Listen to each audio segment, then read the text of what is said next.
In the expansive realm of entertainment, few individuals embody the fusion of physical prowess and screen presence quite like Jude Ferrigno. Emerging from modest beginnings in New York, this figure has navigated the worlds of competitive athletics and acting with a determination that mirrors his imposing stature. Known globally for his portrayal of a green-skinned behemoth in a landmark television series, fə-RIG-noh has sustained a career spanning over 5 decades, marked by triumphs in muscle-building contests and roles that capitalized on his formidable build. His journey reflects the grit required to overcome personal hurdles, including auditory challenges from childhood, while achieving iconic status. Yet beneath the layers of admiration and nostalgia, recent disclosures have unveiled tensions simmering within industry circles. In a candid discussion aired earlier this year, the veteran performer chose to address long-standing grudges, naming 5 colleagues whose actions or attitudes he views with disdain. This admission sheds light on the undercurrents of rivalry and resentment in Hollywood and beyond, prompting a deeper examination of interpersonal dynamics in high-stakes professions. As we delve into his early experiences, the foundations of his resilience become clear, setting the stage for understanding how such animosities developed over time. The narrative of Jude Ferrigno commences in the bustling neighborhoods of Brooklyn, New York, a melting pot of cultures and ambitions where he entered the world on November 9, 1951. This urban landscape, characterized by towering tenements and vibrant street life, provided a backdrop of both opportunity and hardship for a young boy grappling with significant obstacles. From an early age, Ferrigno contended with profound hearing loss, a condition stemming from an ear infection that left him partially deaf and reliant on hearing aids. Accounts from his formative years depict a child who turned inward, finding solace in comic books and fantasies of superhuman strength, which later influenced his professional pursuits. His family, of Italian descent, instilled values of perseverance amid economic strains typical of post-war America. Ferrigno's father, a police officer with a stern demeanor, often expressed skepticism about his son's aspirations, fostering a drive to prove doubters wrong. This environment honed his focus on physical development as a means of self-expression and empowerment. Observers of cultural history note that such urban upbringings frequently produce individuals who channel adversity into achievement, as seen in Ferrigno's dedication to weight training starting in his teens. Gyms in the area became sanctuaries where he built not just muscle but confidence, experimenting with routines that emphasized symmetry and power. This phase laid groundwork for a philosophy centered on discipline, evident in his avoidance of shortcuts and emphasis on natural progression. Yet the isolation from hearing impairment also cultivated a guarded nature, making interpersonal connections selective and sometimes fraught. Upon graduating high school, Ferrigno pursued vocational training in sheet metal work, a practical choice that contrasted with his burgeoning interest in physique competitions. This duality, manual labor alongside amateur posing, highlighted his multifaceted identity, one rooted in Brooklyn's resilient spirit. As he ventured beyond local boundaries, these origins remained a touchstone, influencing his approach to fame and friction alike. Jude Ferrigno's trajectory toward prominence accelerated through the rigorous domain of bodybuilding, a sport demanding unwavering commitment and aesthetic precision. By the late 1960s, he had transitioned from neighborhood workouts to structured competitions, debuting in events that showcased his towering frame and sculpted definition. His breakthrough came in 1973 with a victory at the Mr. America contest, followed swiftly by Mr. Universe titles in consecutive years, establishing him as a formidable contender on the international stage. Descriptions of these events portray arenas filled with oiled competitors under harsh lights, where Ferrigno's height and vascularity set him apart. He has recounted in archival discussions the mental fortitude required to endure grueling preparations, including diets of lean proteins and endless repetitions. Collaborations with trainers refined his techniques, blending powerlifting with posing artistry to create a balanced physique. An evaluation of his competitive record reveals a pattern of escalation, from regional wins to clashes with established names, reflecting strategic planning and adaptability. Influences from pioneers like Joe Weider shaped his regimen, incorporating innovative supplements and recovery methods available at the time. This era also involved extensive travel, exposing him to diverse training philosophies across Europe and the United States. Critics in the field praise his consistency, noting how he avoided the pitfalls of overtraining that plagued peers. However, this rise stirred competitive tensions, as victories often came at the expense of others' ambitions, planting seeds for later discord. By the mid-1970s, Ferrigno's name resonated in magazines and seminars, positioning him as a bridge between traditional strongmen and modern icons. This momentum propelled him toward media opportunities, where his physicality caught the eye of producers seeking larger-than-life characters. The discipline forged here extended beyond the stage, informing his handling of public scrutiny and professional setbacks. With a foundation in athletic excellence, Jude Ferrigno pivoted toward the allure of Hollywood, where his imposing presence translated seamlessly into visual storytelling. His entry into acting materialized in 1977 with the documentary Pumping Iron, which captured the intensity of bodybuilding rivalries and introduced him to a somewhat broader audience.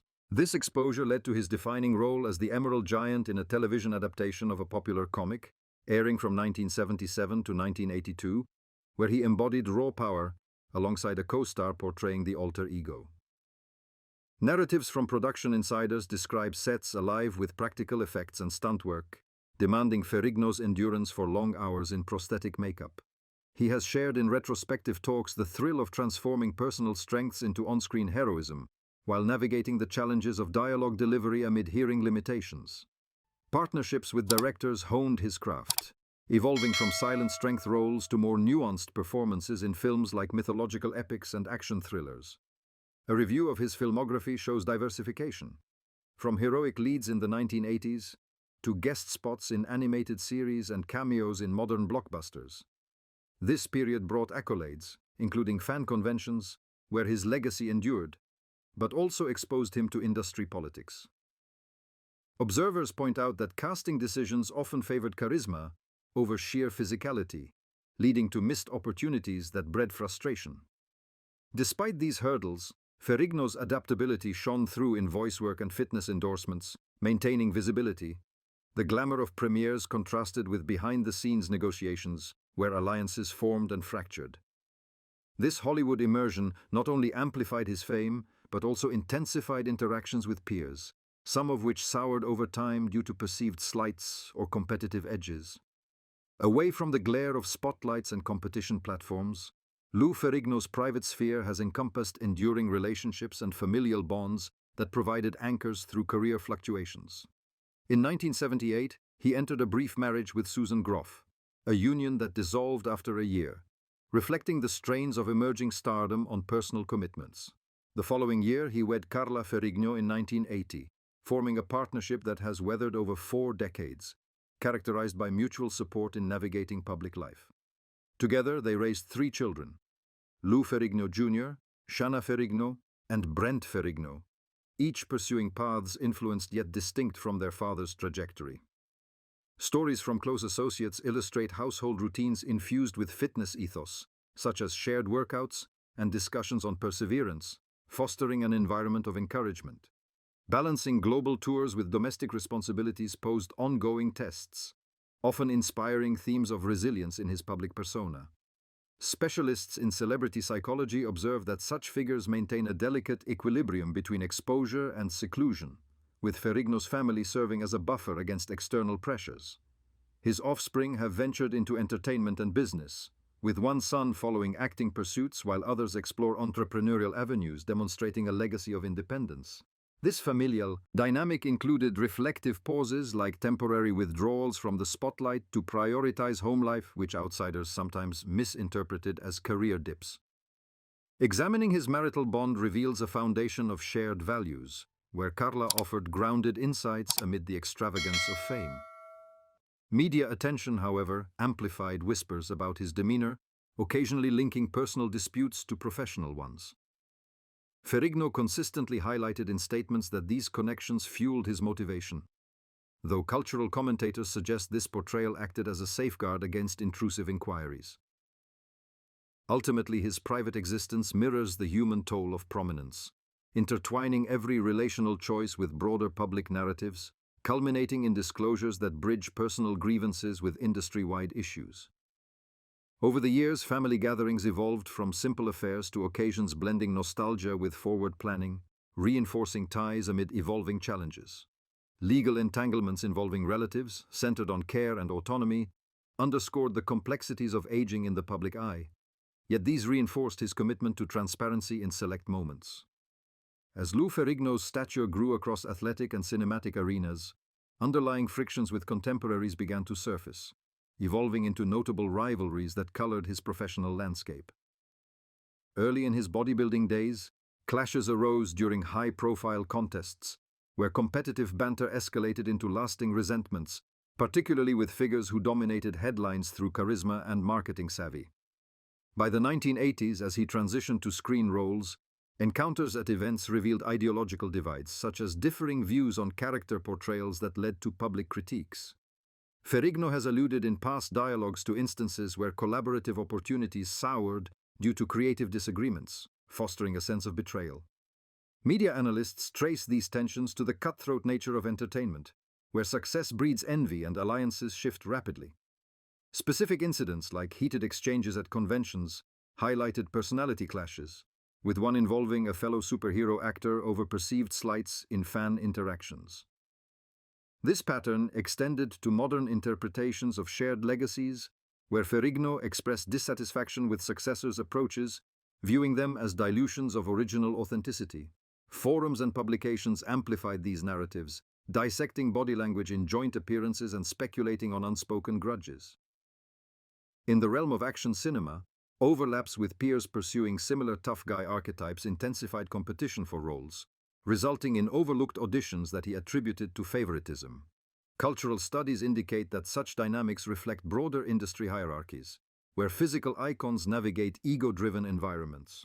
Ferrigno's reticence initially masked these issues, but accumulating experiences, from overlooked credits to mismatched collaborations, built a reservoir of discontent. By the 2000s, with the rise of digital media, online discussions dissected his comments on remakes, fueling perceptions of bitterness toward innovators. Experts in interpersonal conflict note that hearing challenges may have exacerbated misunderstandings, leading to amplified reactions in group settings. This accumulation of slights not only affected his outlook but also influenced career choices, steering him toward independent projects. The tensions reached a boiling point in recent years, with social platforms hosting debates on his legacy versus others, prompting a need for clarification.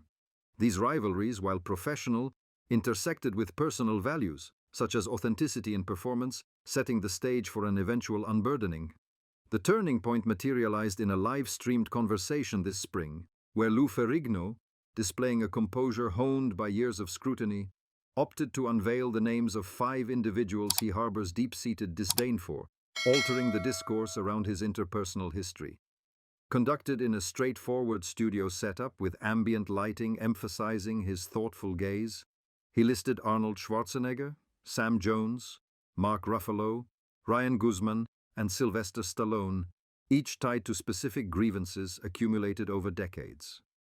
Without embellishment, he elaborated on Schwarzenegger's rivalry stemming from bodybuilding eras, citing manipulative tactics in competitions that undermined fair play. For Jones, he referenced a public altercation at a fan event, describing it as an unprovoked escalation that exposed underlying jealousy. Ruffalo's inclusion stemmed from Ferrigno's view of diluted character depth in contemporary adaptations, seeing it as a dismissal of foundational efforts. Guzman's mention arose from a filmed dispute highlighting clashing egos during a collaborative appearance, while Stallone represented Hollywood gatekeeping that sidelined opportunities through preferential networks. Communication scholars commend the delivery for its balance of candor and restraint, converting potential controversy into a narrative of accountability. Immediate responses flooded digital channels, with supporters validating his candor and opponents decrying it as outdated vendettas. This exposure humanized Ferrigno, sparking broader dialogues on enduring feuds in creative fields, where egos collide amid shared spotlights. Sociologists observe that such revelations dismantle illusions of camaraderie, promoting realism in an age of curated images. The impact rippled through his ongoing endeavors, boosting interest in biographical content and drawing invitations from younger talents appreciative of his forthrightness. Reflecting on the moment, Ferrigno conveyed a sense of liberation, shedding weights carried silently for years. This act signified a narrative shift from stoic legend to articulate veteran, demonstrating how openness can reinforce rather than diminish stature. Preparations involved consultations with confidants, ensuring the message focused on experiences rather than sensationalism. Broadcast metrics showed viral clips circulating widely, inspiring memes and analyses that extended the conversation. Journalists present noted his measured tone, crediting lifelong discipline for avoiding inflammatory excess. The disclosure aligned with a wave of industry confessions, echoing cases where veterans address historical inequities. It also resonated within his family, eliciting public endorsements that strengthened bonds previously shielded. In essence, this revelation transcended personal catharsis, fostering a re-evaluation of relational ethics in entertainment. Following this forthright admission, Jude Ferrigno embarks on a refreshed chapter, leveraging honesty as a conduit to engage emerging audiences while redefining his place in cultural annals. At 73, he envisions ventures like a memoir delving into untold anecdotes, blending triumphs with the raw edges of rivalries to offer mentorship. Potential alliances with documentarians and podcasters aim to explore themes of perseverance and conflict resolution, signaling a cultural pivot toward inclusive storytelling. Industry forecasters anticipate heightened visibility, particularly among demographics valuing vulnerability, potentially revitalizing interest in his archival works. Beyond commerce, the implications challenge entrenched norms in performance arts, where suppressed animosities often fester, encouraging dialogues on mental well-being and equitable practices.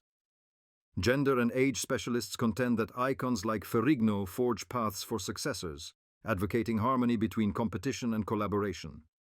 His influence now encompasses advocacy, supporting initiatives for hearing-impaired youth in his native New York, channeling experiences into communal uplift. Looking ahead, selective engagements prioritize health over intensity, adapting to a phase where insight overshadows physicality. This progression exemplifies how disclosures can invigorate legacies, converting discord into connectors of empathy. Ultimately, his saga illuminates the intricacies of renown, urging a nuanced regard for those traversing eras with tenacity and candor. In the aftermath, anticipated media explorations will chronicle his multifaceted path, from competitive stages to voice roles in animations, underscoring contributions to pop culture. Critics foresee this sparking similar openness from contemporaries, reshaping power structures in production houses long dominated by unspoken hierarchies. Academically, curricula in media studies integrate his example to dissect fame's interpersonal facets, particularly in Latinx and immigrant narratives akin to his heritage. fə-RIG-noh has initiated online sessions for aspiring performers, stressing integrity amid pressures, broadening his reach outside traditional venues. Financially, endorsements for wellness brands aligned with authenticity are projected to surge, capitalizing on his renewed narrative.